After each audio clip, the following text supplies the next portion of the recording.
Okay, Matthew 25. This material is not contained in Mark or Luke. This is unique to Matthew. Jesus is following up his discussion about the signs of the times that portend the coming of the Son of Man and judgment on Jerusalem and Judea, which would happen within the course of that generation.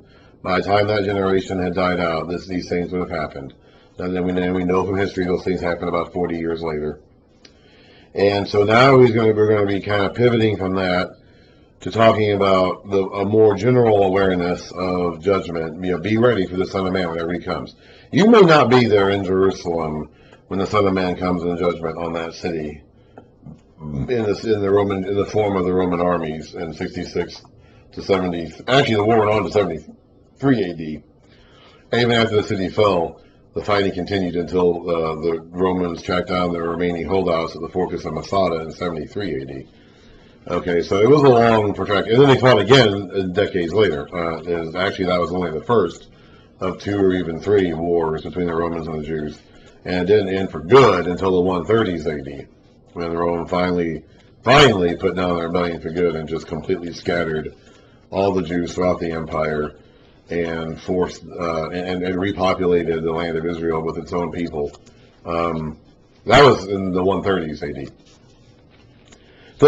So you may not have been there. The coming of the Son of Man, your day of the Lord may not have been in Jerusalem during the first Roman-Judea war of the 1st century AD. But you're going to have a day of the Lord someday. One of these days, you're going to have your own day of the Lord. And you need to be ready for that. And for those who are ready, the day of the Lord is a day of deliverance and salvation. It's a day to look forward to. Okay? It doesn't have to be a day of judgment, gloom, and terror. It's only that for people who are not ready for it. Yeah, we read a lot about that in the scriptures. We were just read about the sun, the moon being dark. By the way, I didn't mention this in the previous video, I probably should have, but the sun and the moon and the stars, in the ancient world, all the way up through this time, in the Old Testament days in particular, but even up until this point in time, there were a lot of stock was put into the signs of the sun, moon, and stars. Like eclipses and things like that were a big, big deal to those people.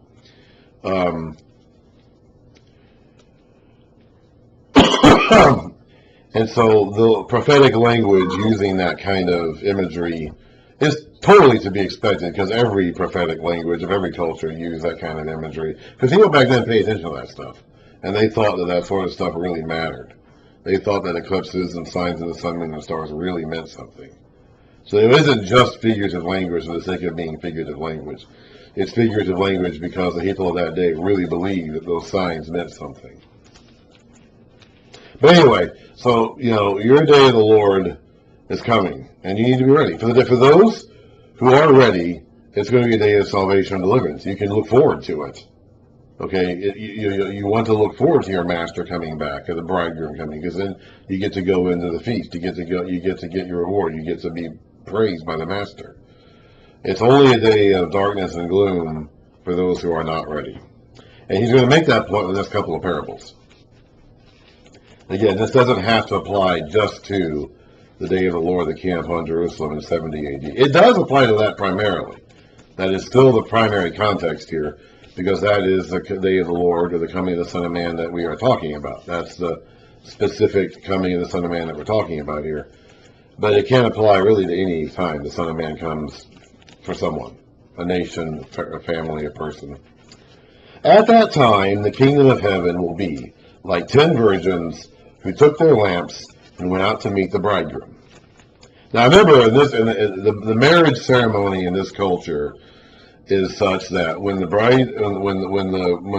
man and woman were engaged, there was a period of time in which they were still living separately while the bridegroom was getting his house ready for his bride. And then the day would come when he would go get her. And he would not tell her when he was going to do that. It would be a surprise. Okay, when the bridegroom came to get her, it was usually a surprise to the girl. And he would often come at night. So they went out to meet the bridegroom. 5 of them were foolish and 5 were wise. The foolish ones took their lamps, but did not take any extra oil with them. The wise ones, however, took oil in jars along with their lamps. So they had some in case of the lamp. They all have oil in their lamps to begin with. But some of them took oil in jars to put in their lamps if the oil in their lamps ran out. The bridegroom was a long time in coming, and they all became drowsy and fell asleep. So all 10 of them fell asleep, even the wise ones. Even the wise ones were sleeping when the bridegroom came. At midnight the cry rang out, "Here's the bridegroom! Come out to meet him!" And all the virgins woke up and trimmed their lamps. The foolish ones said to the wise, "Give us some of your oil, for our lamps are going out." "No," they replied. "There may not be enough for both us and you. Instead, go to those who sell oil and buy some for yourselves." But while they were on their way to buy new oil, the bridegroom arrived. The virgins who were ready, now they were asleep. The wise virgins fell asleep as well as the foolish ones. All 10 of them went to sleep. So the issue isn't that they fell asleep. It's that even despite being asleep, they were ready. They were ready in case the bridegroom came late and they were asleep. So when they woke up, they knew what to do. The virgins who were ready went in with him to the wedding banquet, and the door was shut. Later, the others also came. "Sir, sir," they said, "open the door for us." But he replied, "I tell you the truth. I don't know you. Therefore keep watch, because you do not know the day or the hour that the Son of Man is going to come on you someday." He came upon Jerusalem in 70 AD. He came upon Rome a couple hundred years later, where the whole book of Revelation is going to be about that. Rome's not getting away. Okay? He used Rome as his army to take out Jerusalem, just like he used Babylon as his army to take out Jerusalem 600 years earlier, or he used Assyria to take out Samaria 150 years before that. Okay, he'll use enemy nations. Joel even talks about an army of locusts that he used, literal locusts, as well as an army of humans. Okay, he'll use anything. I mean, he can use anything. He can use any tool he chooses.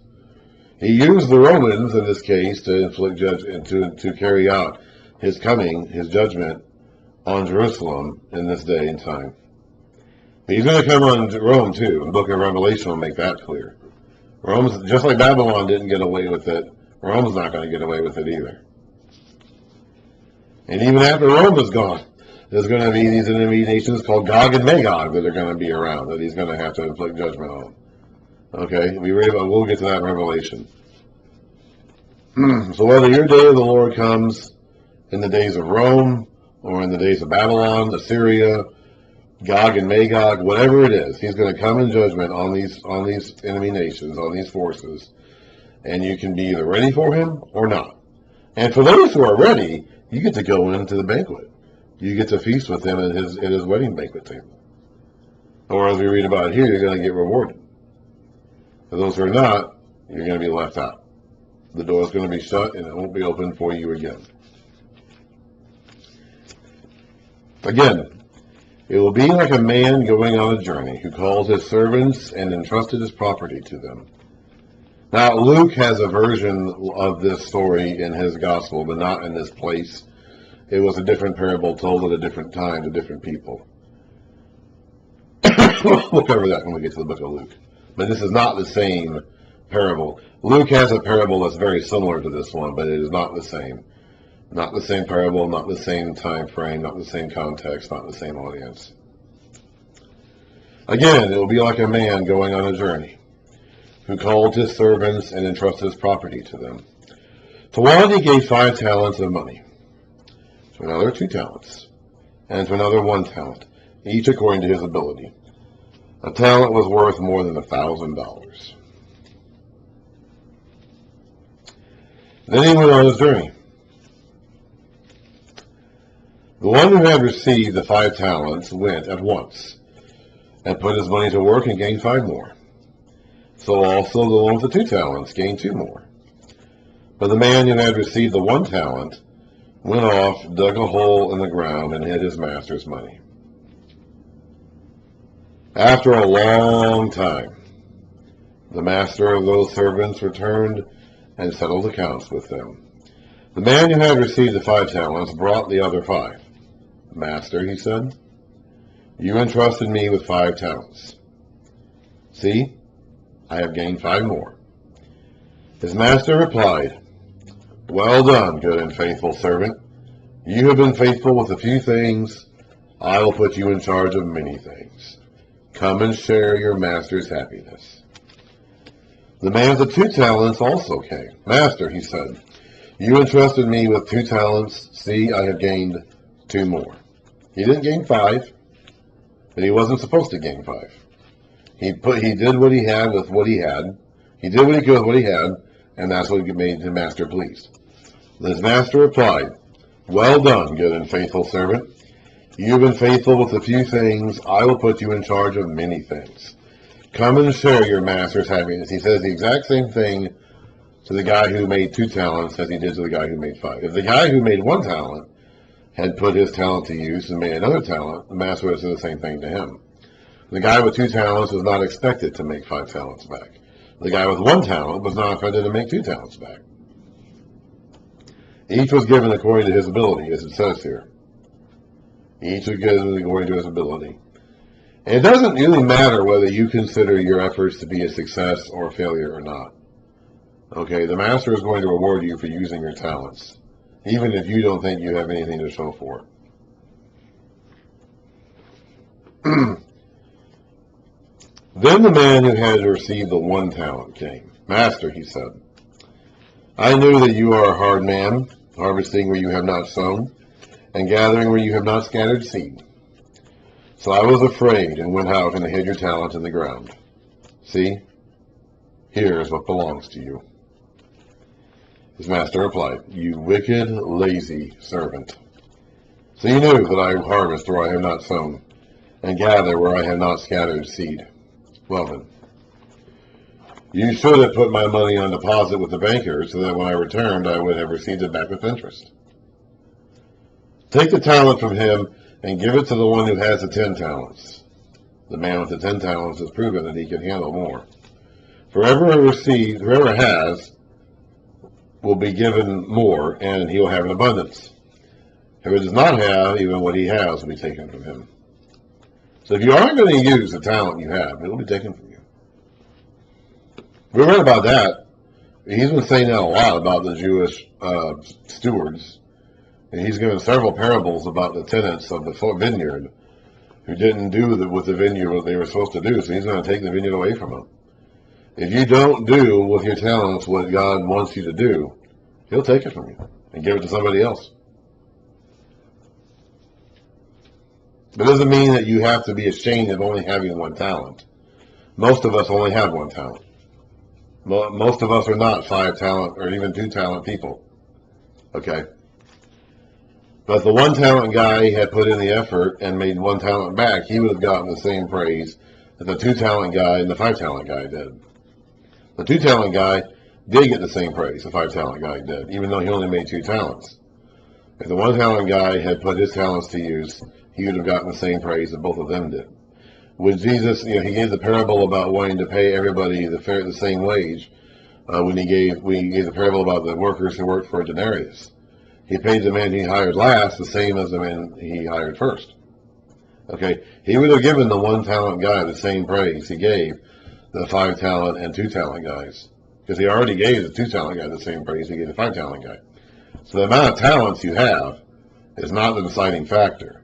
It's what you do with those talents. If you don't use them, if you hoard them and decide, "I'm just going to stick this in the ground and keep it there," then he's going to take it away from you.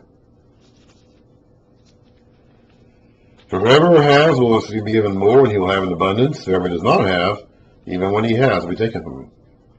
And throw that worthless servant outside into the darkness, where there will be weeping and gnashing of teeth. So the servant is outside in the darkness.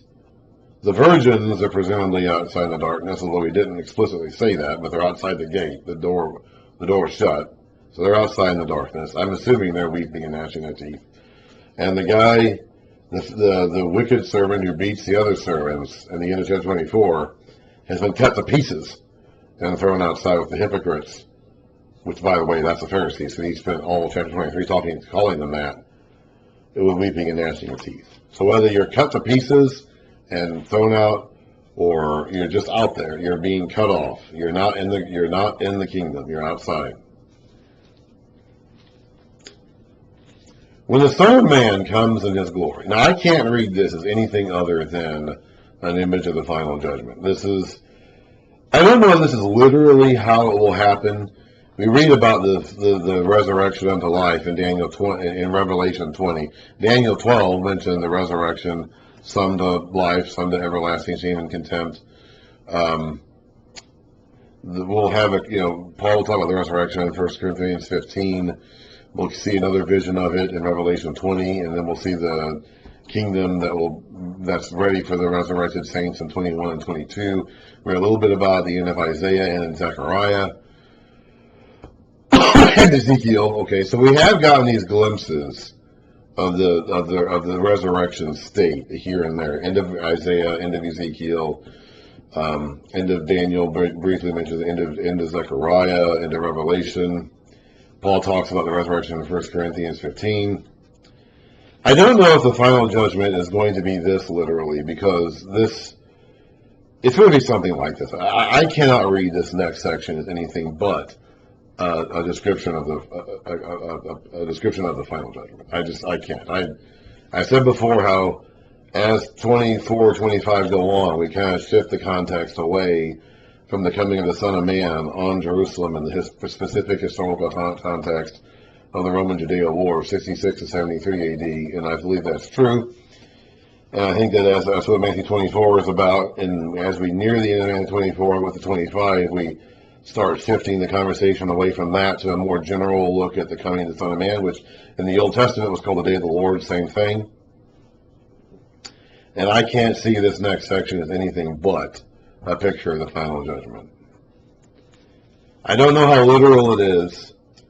I don't know if it's going to be exactly like this, but I think this is what he's talking about. I think he is talking about the Son of Man truly coming into his kingdom. This is not actually the question that they had in Matthew 24. He has broadened the scope of his conversation beyond that. Again, Mark and Luke do not include the material in Matthew 25. This is all unique to Matthew. Now, Luke has a parable similar to the parable of the man with the talents in Luke, but not in the same place. But I don't think it's the same conversation. I don't think it's the same incident. Mark and Luke don't have the Matthew 25 parables in them. So it's possible that Jesus actually spoke these parables in some other context. Like the Sermon on the Mount, where he gave a lot of that general teaching and kind of put it in the one place, even though that sermon probably didn't really happen as like a singular event. It's possible that Jesus gave this teaching at some other time and place, and Matthew includes it here for thematic reasons. But it's here, and so that's what we're gonna view it in light of that. So when the Son of Man comes in his glory, and all the angels with him, he will sit on his throne in heavenly glory. All the nations will be gathered before him, and he will separate the people one from another, as a shepherd separates the sheep from the goats. He will put the sheep on his right, and the goats on his left. Then the king will say to those on his right. He's the king here. He's not just the Son of Man anymore.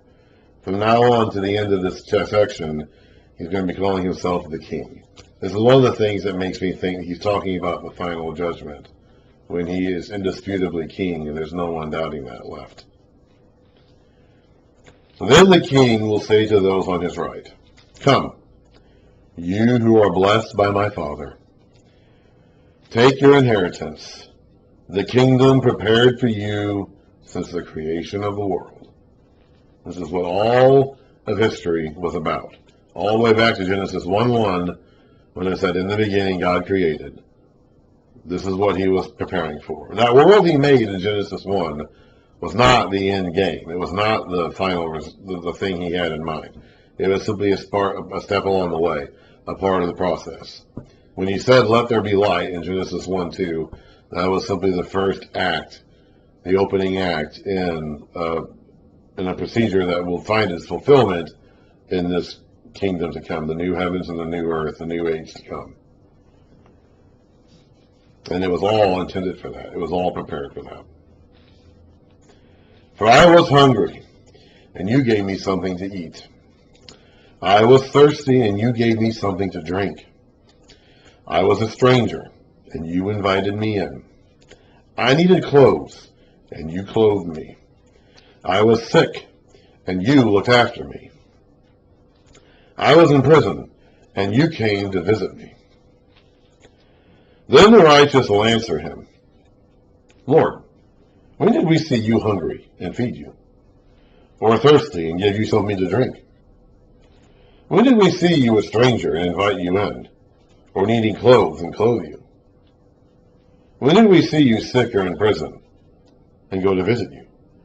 The king will reply, I tell you the truth. Whatever you did for one of the least of these brothers of mine, you did for me. Then he will say to those on his left, Depart from me, you who are cursed, into the eternal fire prepared for the devil and his angels. We'll talk about this. We've talked about this fire before. It's fire that burns up. For I was hungry, and it's prepared for the devil and his angels. It wasn't prepared for people. You shouldn't go into that fire. You will if you refuse to repent. If you're not ready for the day of the Lord when he comes, that's where you're going to end up. But you're not supposed to be there. For I was hungry, and you gave me nothing to eat. I was thirsty, and you gave me nothing to drink. I was a stranger, and you did not invite me in. I needed clothes, and you did not clothe me. I was sick and in prison, and you did not look after me. This goes all the way back to the law he gave them, way back in the early chapters of the Bible, when he wanted them to take care of the poor. A big part of the law was about providing for the poor. When the prophets came, over and over again, they said, you're exploiting the poor. That's one of the major judgments against you. And it has been against humans ever since. We've always had trouble with that. Jesus himself says, the poor is always going to be with you, and you can look after them whenever you want. There's nothing stopping you from helping the poor. If you want to do it today, tomorrow, do it. But you'll make a big show about spending money on something else rather than giving it to the poor, but you yourself won't give to the poor. You can do that whenever you want to. And you should. And God was, true religion looks after orphans and widows in their distress. I don't think he's talking just about Christians or Israelites here, okay? I think he's talking about, like, people in general. This is how you treated people, because we see this all throughout the Bible. We saw this in the law. We saw this in the prophets.